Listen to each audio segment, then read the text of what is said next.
x congru à A modulo M et x congru à B modulo N, dans le cas où M et N ne sont pas forcément premiers entre eux.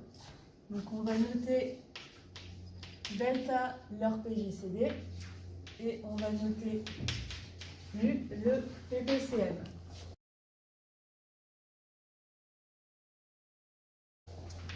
On va noter x bar M, la réduction de x modulo M.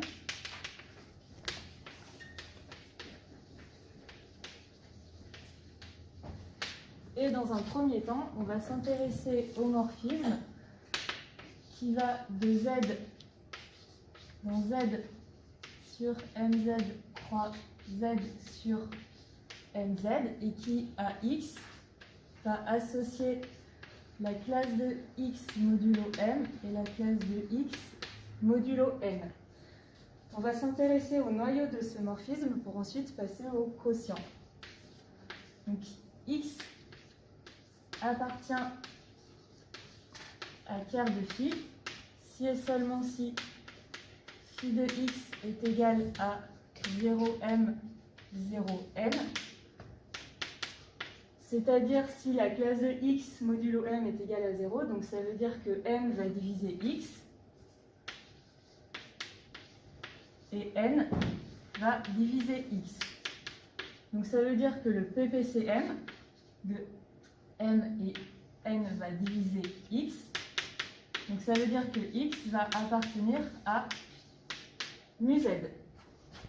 On a donc que le noyau du morphisme est égal à mu z. Et on va pouvoir donc passer au quotient.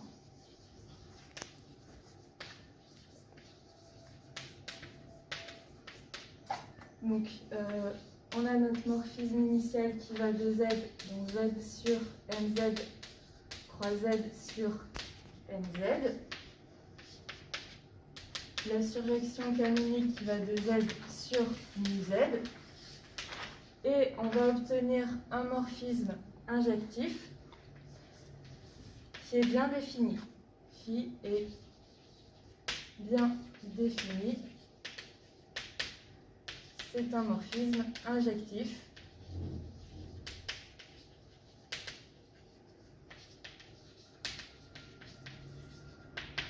Et on n'aura que l'image de x par le premier morphisme va être égale à l'image de la classe d'équivalence de la classe modulo mu de x. On va faire une petite remarque. Si on a deux entiers tels que R divise S, donc si on regarde le morphisme qu'on va appeler F qui va de Z dans Z sur RZ, alors le noyau de F est RZ, et comme R divise Z, alors on sait que SZ va être inclus dans RZ. Donc là, on va utiliser le théorème de Noether et on va quotienter par SZ et on obtient du coup un morphisme ici qui est bien défini, et à la classe d'équivalence de X modulo S, on va associer la classe d'équivalence de X modulo R. Donc en fait, on a un morphisme qui a XS bar associe x r bar, et ce morphisme est bien défini par le théorème de Noether. Et on va utiliser ce théorème dans notre cas. Donc on a delta qui divise m, on a delta qui divise n. Donc le morphisme qui à xm va associer x delta et à xn associe. Enfin, on a deux morphismes qui sont bien définis. Ce sont des morphismes bien définis. Donc, on va construire le morphisme xi qui va aller de Z sur MZ croix Z sur MZ dans Z sur delta Z, et au couple XM bar X, enfin Y M bar, on va associer X delta bar moins Y delta bar. Donc phi est un morphisme bien défini, et on va montrer que ce morphisme est surjectif. Phi est surjectif. Donc en effet, si on prend un élément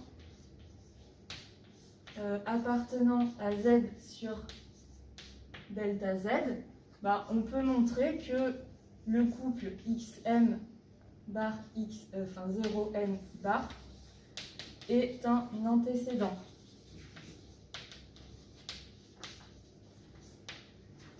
Ça, on peut le montrer facilement. Donc l'image de XM bar 0M bar va être égale à X delta bar moins 0 delta bar, et on retrouve bien notre X delta bar. Donc phi est un morphisme surjectif. Maintenant, on va montrer cette égalité qui va nous servir après à la résolution de notre système. On va montrer que l'image de phi est égale au noyau de xi. Donc dans un premier temps, on va montrer une inclusion, et on conclura par égalité des cardinaux. Donc je vais prendre un élément dans l'image de phi. Phi, je vous rappelle que c'est ce morphisme. Donc un élément qui appartient à l'image est de la forme x m bar x n bar. On va calculer l'image par xi de ce couple. Donc ça va être égal à x delta bar moins x delta bar, qui va être égal à 0. Donc notre élément appartient bien au noyau. On va maintenant montrer qu'on a égalité des cardinaux. Donc si je regarde le cardinal de l'image de phi, donc je vous rappelle qu'on avait un morphisme injectif. Donc le cardinal va être égal au cardinal de z sur mu z, c'est-à-dire à mu, qui est donc le ppcm de mn, donc qui est égal à mn sur le pgcd. Mn, c'est en fait le cardinal de z sur mz croix z sur mz. Delta, c'est le cardinal de z sur delta z. Or, on a montré que notre application psi était surjective. Voilà, c'est ça. Donc, z sur delta z, c'est en fait égal à l'image du morphisme. Et ce quotient est en fait égal au noyau de psi. Donc, on a bien notre égalité.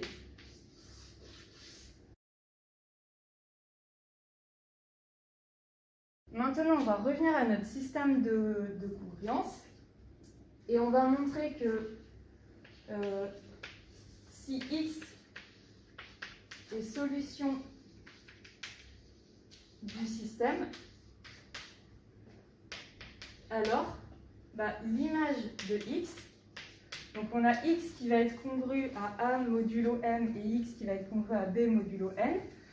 Donc la classe d'équivalence de x modulo m, c'est en fait la classe d'équivalence de a modulo m. Et la classe de x modulo b, c'est la classe de b modulo n. Or, comme on sait que, donc là on a ce couple qui appartient à l'image de phi, on sait que c'est égal au noyau, donc on aura am bar bn bar qui va appartenir au noyau de phi. Et ça veut dire que la phi de AM Bn est égale à 0. Donc ça veut dire que A et B ont la même classe d'équivalence modulo delta. Donc ce sera une première chose à vérifier. Si on n'est pas dans ce cas-là, ça veut dire que notre système n'aura pas de solution. Si on est dans ce cas-là, si on est dans ce cas-là, A va s'écrire comme K delta plus B avec K appartenant à Z. D'après Bezout, on sait qu'il existe U et V tel que UM plus Vn va être égal à delta. Et on montre que x0 qu'on va définir de cette façon, 1 sur delta facteur de AVN plus BUM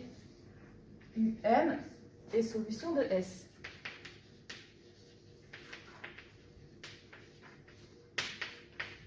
Alors, pour montrer que c'est solution de S, on va en fait remplacer A par K delta plus B, Vn plus BUM. Donc ici, si